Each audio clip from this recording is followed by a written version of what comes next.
I edit this hard light drink photo.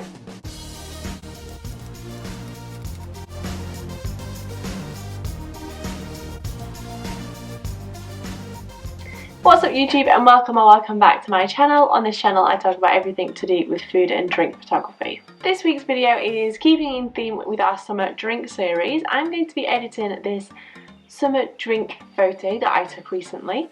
This is it before and this is it after.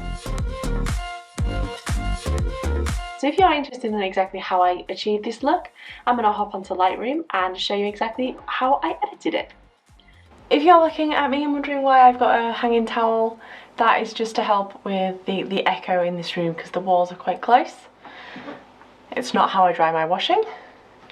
Now we're in Lightroom and we're just going to go ahead and develop the image. The first thing I'm going to do is what I do with all of my images, and that is to scroll down to the lens correction area and remove chromatic aberration and enable profile corrections. Now I've done that, I'm going to head to the next step. And the next thing I want to do is change the colour of the background.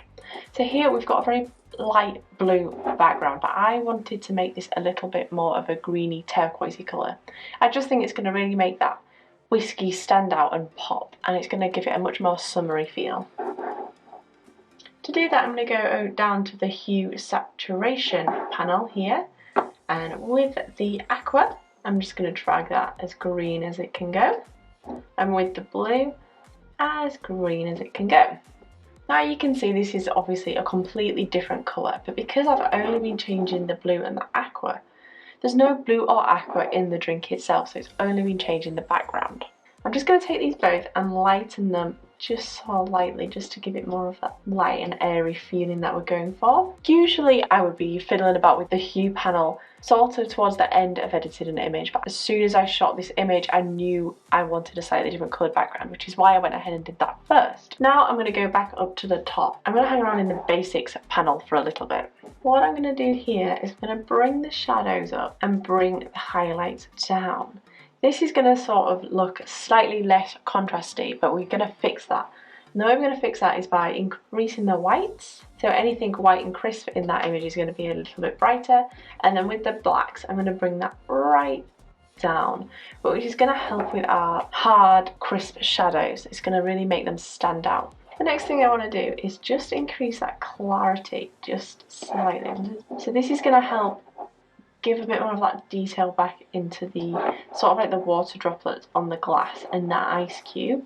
And then I'm going to go ahead and add a saturation layer. To do this I'm going to hit the options key and increase that mask. What this is going to do is change what is affected by that sharpening.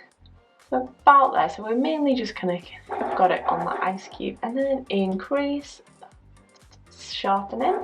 A much sharper, crisper look, without affecting or sharpening the bottle at the back, which is purposely blown out of focus. But I feel this whole image can do with a little bit of a boost in the exposure, so I'm just going to lightly boost it. Not much, and I'm going to bring those highlights down a little bit.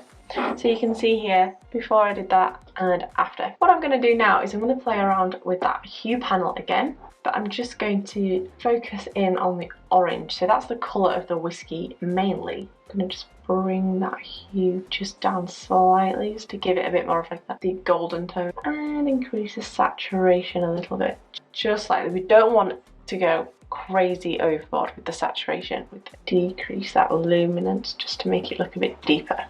One thing I see that I still want to change is this orange slice here. It's looking a little bit dark and a little bit sad. I'm going to use the brush tool. I'm going to draw over the orange, so this is going to be the only part of the image that is affected by what I'm going to do now. Just increasing that exposure slightly and increase those shadows on it, because it's more the shadowy part of the orange. Increasing the exposure on this is going to make it look a little bit dull, so I am just going to increase that saturation slightly as well. So as you can see with that one, we've got before and after. Huge difference there. Not much needs doing to this image. It was shot quite well exposure wise in camera, which always makes the editing part so much easier and a lot more fun. One thing I am going to do before I go on to the next step is crop this image. I'm going to change it to a 4:5, which is perfect for Instagram. Composition wise, you can see we've got the glass in the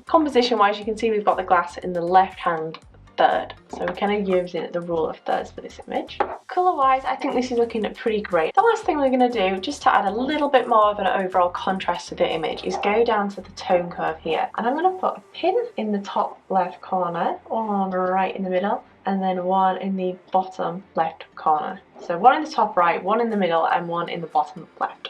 Drag the top pin up very slightly. We don't want to go overboard with this. And then I'm going to drag this one down just slightly.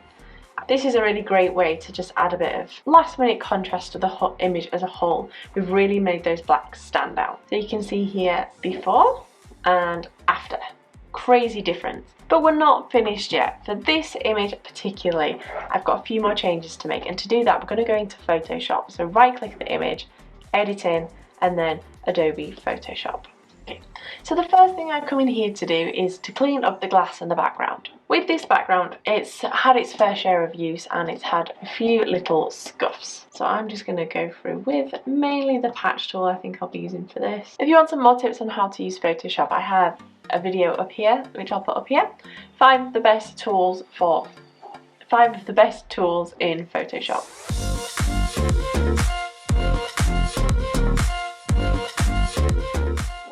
Now we've done the background, it's time to clean up the glass. No matter how many times you try to keep the glass spotless, it's never perfect. I'm going to go ahead and speed through this. Now we've got this cleaned up and it's looking great. This image is ready. So we've got here before and after.